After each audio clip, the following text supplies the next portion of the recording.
Channel. চ' মই আজি আপোনালোকলৈ লৈ আহিছোঁ অন্য এটি ব্লগ লৈ, য'ত মই দেখাম এতিয়া আমাৰ পাকঘৰটো ইণ্টেৰিয়ৰ ডিজাইনটো অলপ চেঞ্জ হ'ব। চ' ব'লক ভিডিঅ'টো আৰম্ভ কৰোঁ, কেনেকৈ কি হয়। এনেতো এতিয়া এইটো ডিজাইনতে বহুত দিন আছিলে, চ' এতিয়া মাহঁতে কথা পাতিছে অলপ সলনি কৰি দিওঁ বুলি। চ' ব'লক ভিডিঅ'টো চাই গৈ থাকোঁ।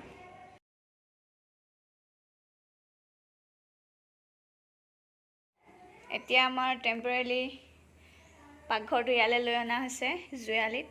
উপায় নাই, যিহেতু ভিতৰত অলপ কাজ চলি আছে। চ' তোমাৰ অনুভৱ কেনেকুৱা?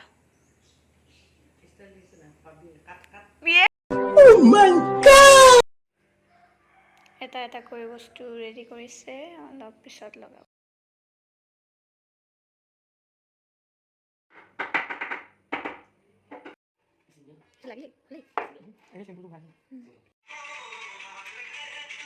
কিটচেনৰ কাম অলমষ্ট হৈ গৈছে, বহুত স্পীডত কাম কৰিছে।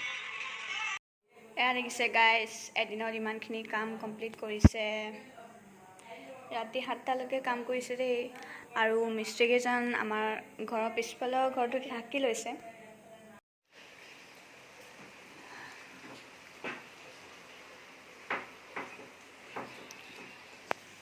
এয়া দেখিছে, আজি ওপৰৰ বক্সকেইটা লগাইছে।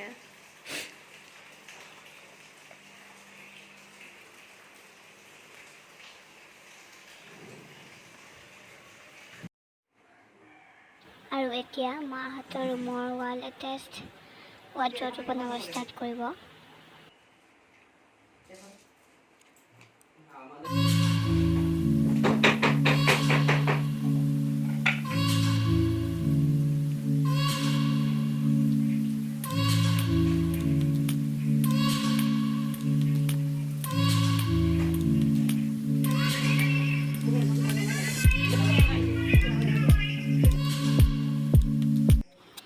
দেখিছে, ৱাৰ্ড্ৰবটোৰ আধা কাম হৈ গৈছে।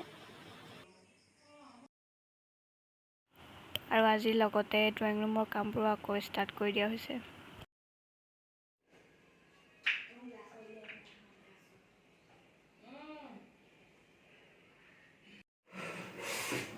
দিনে ৰাতি কাম কৰি সোনকালে কামবোৰ কৰি শেষ কৰি দিছে তেওঁলোকে।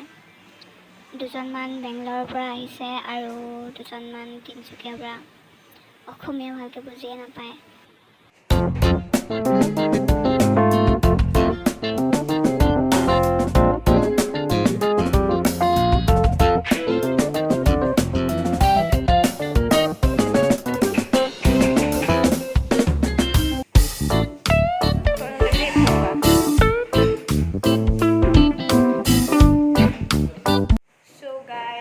পাকঘৰটো বনি অলমষ্ট কমপ্লিট হৈ গ'ল।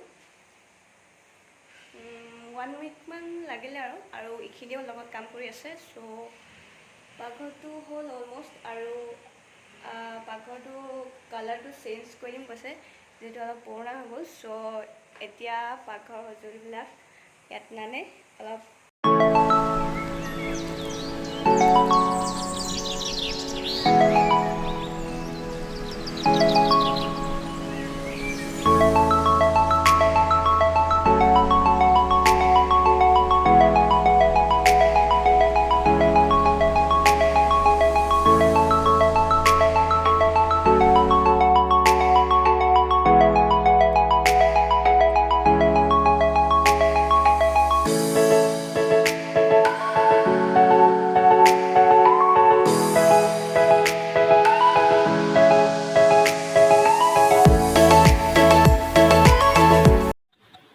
সকলোবোৰ কাম কৰি কমপ্লিট হৈ গ'ল।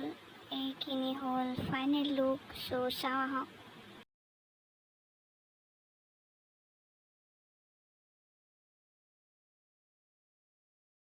চ' এইটো মাহঁতৰ ৰুমৰ ৱাৰ্ড্ৰব। চ' কি মজা লাগিছে। তো এতিয়া কালাৰ চালাৰ কৰিলে বেছি ভাল লাগিব, কৰিব লাহেকৈ কালাৰ চালাৰ। এয়া দেখিছে গাইজ, পাকঘৰটো হৈ কমপ্লিট হৈ গ'ল। কেনেকুৱা লাগিছে কমেণ্ট কৰি জনাব।